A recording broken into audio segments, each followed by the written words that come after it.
las comunidades que llegan hoy a nuestros días, tras siglos de pervivencia, lo hacen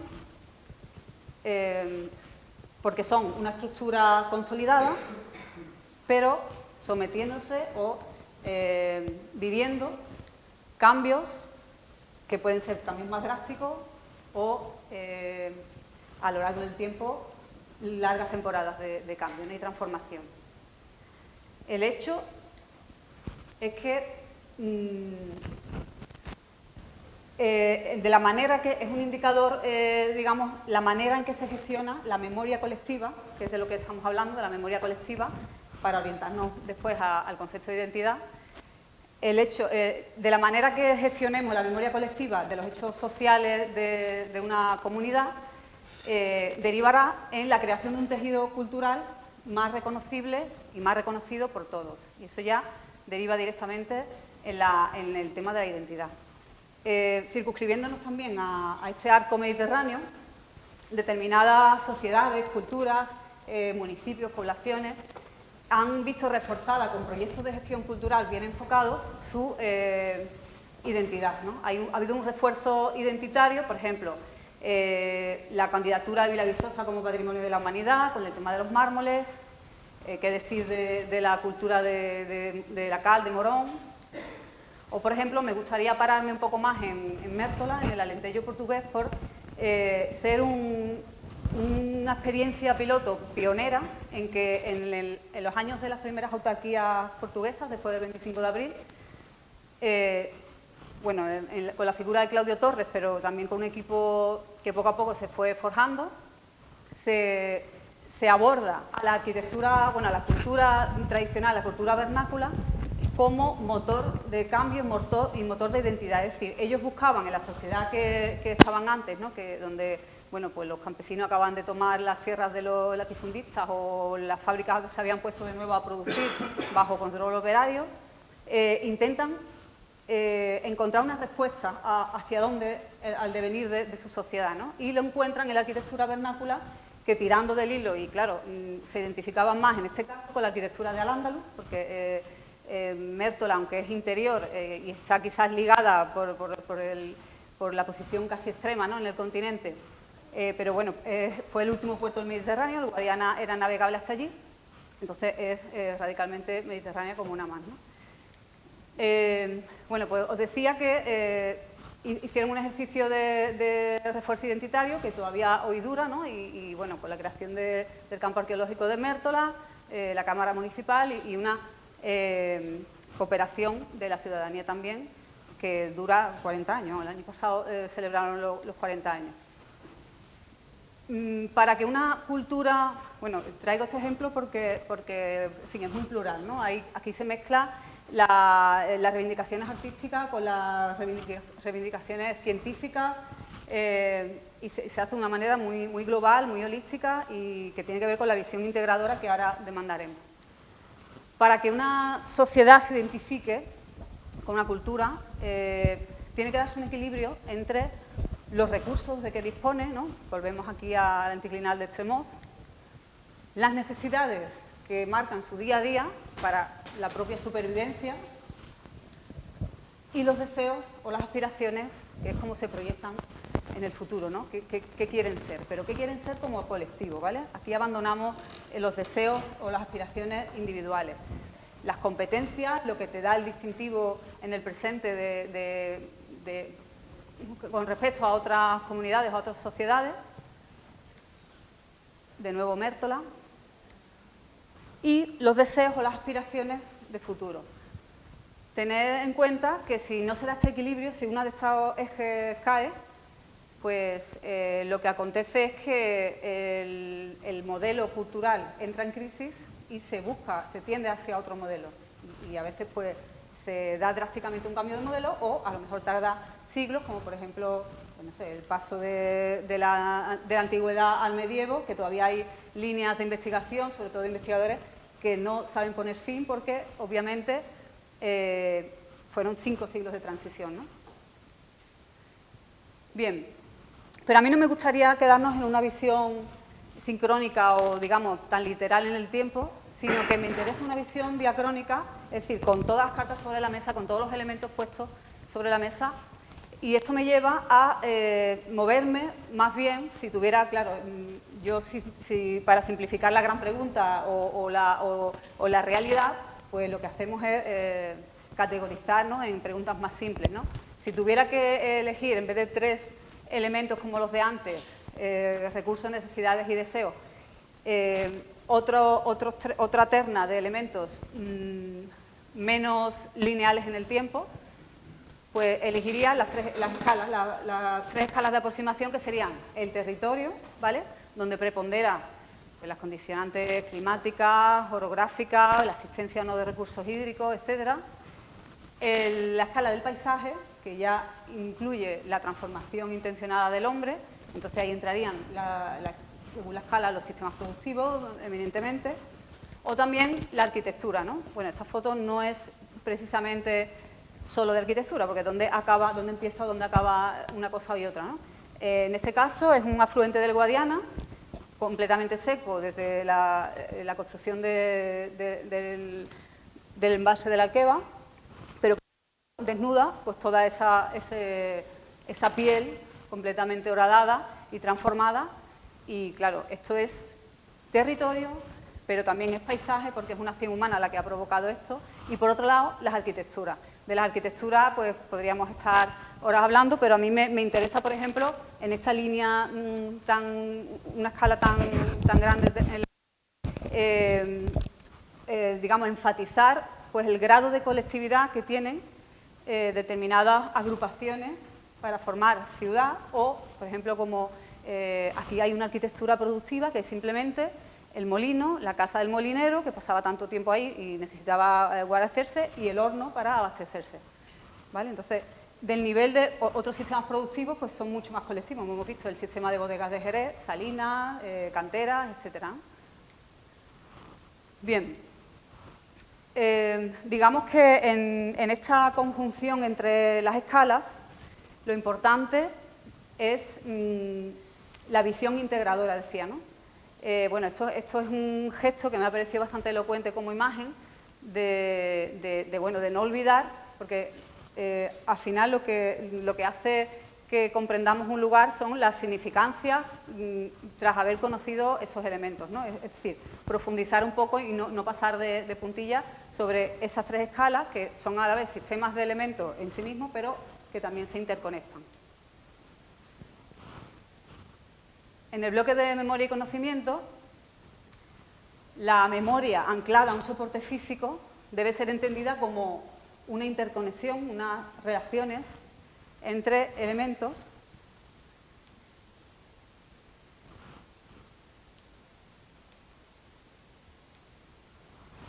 que, de nuevo, se describen, o sea, que están en continuo cambio, ¿no?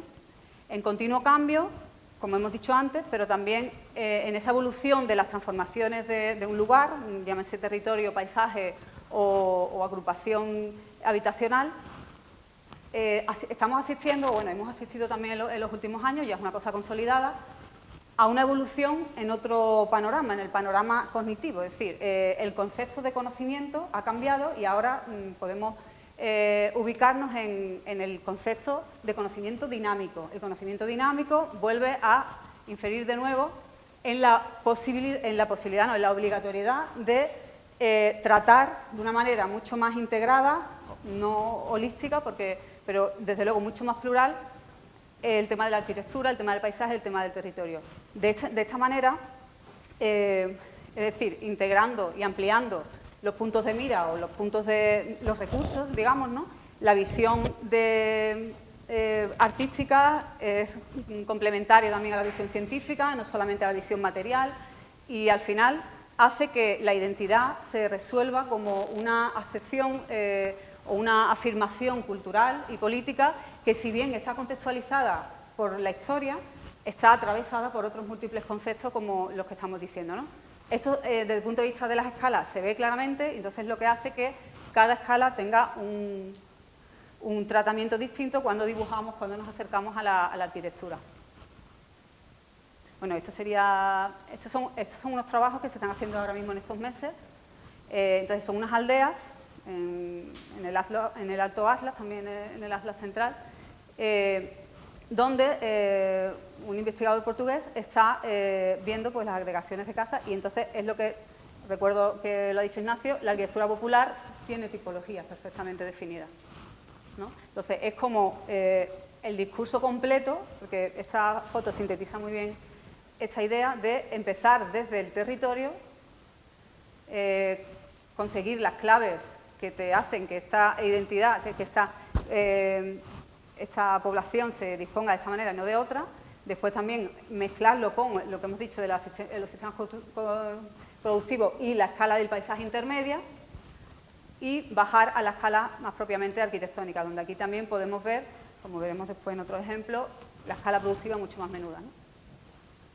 Bien, voy a hacer alusión, porque parece que el tema estrella es la fotografía hoy, ¿no? Pero desde otro punto de vista. Yo voy a reivindicar otro cariz que tiene la fotografía y que, bueno, comienzo un poco hablando, cogiendo el testigo de mis compañeros y viendo que este par de imágenes, se trata de la misma fotografía, ¿vale? Una está recortada de otra no, pero obviamente tiene un tratamiento diferente. Si aislamos la imagen de la izquierda, pues sugiere otro tipo de cosas que la de la derecha. Por ejemplo, aquí puede haber una discontinuidad temporal, no se sabe si esta pieza está abandonada, si está en uso, si pertenece al pasado, si está todavía vigente. Digamos que si dependiera la comprensión del mundo de esta fotografía o de fotografías como esta, estaríamos un poco incompletos, ¿no? Sin embargo, sí puede conectar con tu ser y con tus emociones, dependiendo de si la memoria o el imaginario de uno, no del colectivo, de uno, ha tenido una experiencia parecida y entonces le evoca determinadas situaciones que hace que sea afín a la fotografía o la rechace, ¿no? Esto es importante. En esta, sin embargo, la fotografía, que está desprovisto de toda intención artística, es simplemente una fotografía documental, empiezan a revelarse de significados cuando conectas pues ya la fecha, bueno, el uso, por supuesto, la localidad o la ubicación, ¿vale? Las condiciones de encargo, en fin. Esto, vamos, podemos verlo claramente en esta serie de diapositivas. Tengo 3 o 4, pero todo esto es un documento del que después voy a hablar. Como vemos, además de la prueba, si nos aislamos y nos circunscribimos a esta imagen de aquí, pues evoca situaciones, evoca algo en movimiento. Pues aquí es mucho más estático y lo que cobra es significado. Para el tema del conocimiento, que es lo que estoy tratando en este apartado, obviamente la palabra está complementando los significados de que huelga esta fotografía, ¿no? También, por otra parte, decir que la belleza, como decía aquel, ¿no?, está precisamente en lo que no se narra, en lo que no está fotografiado. Aquí, pues, incluso alguna evocación artística o un poco más plástica que digamos, que se pierde cuando le llenamos del dato objetivo, ¿no? Cuando digo la palabra, digo el dato, es una ficha de un informe, ¿no? Bueno. Inquérito es una palabra portuguesa que significa encuesta, ¿vale? Y lo traigo aquí porque estas fotografías, no estas, las anteriores, son del inquérito, ahora contaré lo que es, y un poco volver a que si yo automatizo y hago muy seriada la documentación arquitectónica, pues se convierte pues, en eso, se pone al servicio del conocimiento, ¿vale? No estamos ya hablando de la fotografía que traían mis otros dos compañeros. Esto está hablando de identificarse con algo desde el punto de vista de una historia y de un sistema productivo, en este caso pues son chozos extremeños. Otras veces se acerca uno más para captar el detalle y tratar de saber más en esa aventura del conocimiento o de la identificación de elementos. Y como complemento a la fotografía, como complemento a la palabra, siempre el diseño, ¿no? Aquí pues se está reivindicando el dibujo como hecho cognitivo en sí, ¿no? Es decir, cuando uno se pone a dibujar empieza a conocer, se revelan significados probablemente nuevos, La arquitectura vernácula permite este proceso mental, pues de una manera potenciarlo más todavía, porque son elementos muy simples y carecen de cierta complejidad, como si abordara pues una ciudad entera o otra cosa mayor, ¿no? Y bueno, te permite, pues eso, ¿no? Viene a complementar la palabra, viene a complementar la fotografía y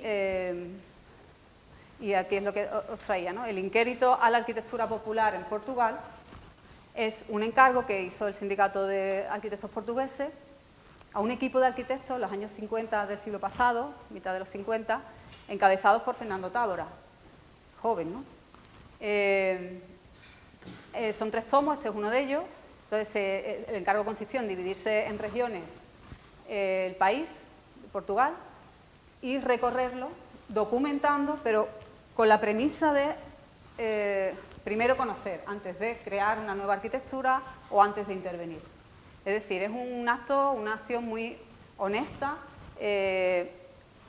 Por otro lado, se estaba promocionando todo el tema de la Casa Portuguesa, que se quería contar cómo era Portugal, de una manera más orientada y más trucada, ¿no? Esto es un acto desprovisto de cualquier ornamento o de cualquier interferencia y tuvo un gran calado en la arquitectura contemporánea portuguesa y hoy en día lo tiene. Desde el punto de vista docente, he podido estudiar que, bueno, pues que la Escuela Oporto bebe de esta fuente, ¿no? En paralelo, estas son fotografías de la época, podéis ver siempre el año aquí, ¿no? En paralelo se estaba dando un despertar también de este cambio en el modelo cognitivo, en el modelo de conocimiento, donde preponderaba el conocer previamente al actuar, porque lo que viene inmediatamente después de conocer es el valorar, ¿no? Entonces, estaban huérfanos de una pauta y recurrieron a la arquitectura vernácula para poder tener un norte. Esto obviamente no es ya el inquérito, pero podría parecerlo, ¿no? En paralelo, otras disciplinas se estaban también beneficiando o están participando de este cambio. Por supuesto, no se trata solo de vivienda, había iglesias, había escaleras, había umbráculos, o sea, elementos mínimos, pero también elementos grandes como pajares o como silos, etc. Decía que otras disciplinas también participaban de este cambio de paradigma. Está en la geografía Orlando Ribeiro, ¿vale?, que lo mismo iba con su cuaderno de apuntes, pues dibujando directamente montañas, lo que nosotros diríamos montañas, ¿no? Un montón de autores que profundizan en el conocimiento de la arquitectura en tierra, en este caso, pero en piedra y con técnicas constructivas locales, o bueno, determinados que optan por la técnica, ¿no?, como Vega y Galiano en los sistemas de molienda, que bueno, que quizás es un poco mi parte que yo he podido estudiar más. Y incluso el tema de, o sea, está por ejemplo Francisco Caldeira Cabral, que incorpora el estudio de la arquitectura paisajista en el grado, en Lisboa, en el grado de silvicultura y de agronomía. Es decir, que la interconexión entre disciplinas estaba servida y es una cosa que digamos hoy está muy de moda, digamos, pertenecer a los equipos multidisciplinares, pero realmente me gusta traer el caso portugués porque es pionero en esto, ¿no? Bueno, lo vernáculo es lo de casa de uno, ¿no? Y lo de casa de uno, claro, pues cuando uno se siente en su zona de confort es perfectamente capaz de identificar los elementos, ¿no? Lo vernáculo, traemos aquí, os reivindicamos esa visión integradora para que aporte a la arquitectura contemporánea. Esa revisión, esa reflexión, incorporando los elementos clave a la arquitectura contemporánea, como hemos visto en ejemplos de mis 3 compañeros precedentes. Una visión contraria a la visión integradora es una visión sesgada que quizá esté actuando primando a lo mejor más lo material o solo lo epitelial o lo formal, o le falta a lo mejor el valor de uso y es la obsolescencia de los espacios. Aquí, por ejemplo, pues está un poco preponderando quizás fuera de escala el tema material, ¿no? Pues no sé, quizá hubiera sido, vamos, es una opción, ¿no? Lo podemos discutir después y tal, pero no sé, el Palacio de Euskalduna pues está hecho con acero, el otro está hecho con titanio, pues en fin. Digamos que son elecciones donde tú preponderas o priorizas lo que buenamente puedes, ¿no? Volviendo un poco al tema de las escalas o al tema de la visión integrada, aquí se da una imagen que podría ser antigua, ¿no? Pero es reciente, donde se ve de nuevo otra vez el proceso, es decir, el acercamiento a las formas de vida y a los sistemas productivos, en este caso, o al reparto de la propiedad, mínimamente aquí esbozado, ¿no? El acercamiento al objeto arquitectónico con el lápiz en la mano y después el construir dentro de todo una misma actuación armónica, ¿no? Pues el dibujo de la arquitectura huyendo de lo pintoresco, ¿no? Lo pintoresco llega ya a unos extremos que invade otros campos de la cultura, como por ejemplo buscar la autenticidad en el turismo de experiencia o en el turismo cultural, etcétera. En fin. Esto pues me gusta, es un libro hecho de la Escuela de La Coruña. Esto está hecho para el urbanismo. El urbanismo también sería bueno hacer una revisión o para intentar desprenderse de ese encorsetamiento normativo que casi que lo coarta tanto, ¿no? Por ejemplo, la estructura de la Tierra, estudiarla como una capa más.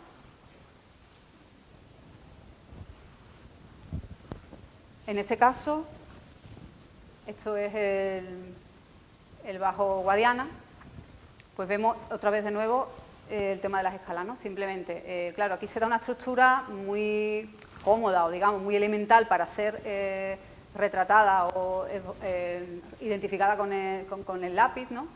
Que son los montes portugueses, ¿no? Que son agrupaciones de casitas, inicialmente un hermano con otro hermano con otro hermano, y va creciendo, a veces no crece, y en este caso, en la parte de la izquierda tenemos la escala territorial, donde es fundamental reconocer las comunicaciones, los cursos de agua, las curvas de nivel. Cada escala va a tener un tipo de representación, el que lo requiera, el que requiera la escala. Aquí pues ya bajaríamos a la escala del monte propiamente dicho, de uno de ellos, y aquí pues imaginad, ¿no? Pues se esboza ya se ve un poco incluso los usos de cada estancia, aquí pues la habitación, el horno, el corral, etcétera, ¿no? Entonces todo forma parte de la misma estructura, de la misma jerarquía. Por comentar solo sucintamente, otras disciplinas que abordan también, aunque sea colateralmente, la arquitectura, pues, por ejemplo, la arqueogeografía, bueno, estaría la arquitectura la arqueología del paisaje, por supuesto, la arqueología de la arquitectura, ¿no? En el País Vasco ahí pues son referentes. Eso sería la arqueogeografía, ¿no? Yo la descubrí en Portugal también. Portugal y Francia están a la cabeza en esto, España bastante menos. Y es simplemente el estudio de las memorias de las formas sobre el territorio. Entonces, esto es un cruce simplemente de capas de distintas épocas del parcelario y de las edificaciones. Entonces, se puede ver en distinto color edificaciones que han mudado de sitio y tal, pero visto en conjunto, sometido también a, bueno, esto ya goza de los beneficios de la tecnología, ¿no? Los sistemas de información geográfica, etcétera. Ya digo, no hay excusa hoy para tener un plano cualquiera, esto está gratis en internet, de la estructura agrícola de cualquier municipio, ¿no? Español. En fin, en definitiva, es simplemente reivindicar la reflexión innovadora que lo vernáculo puede aportar a la arquitectura contemporánea.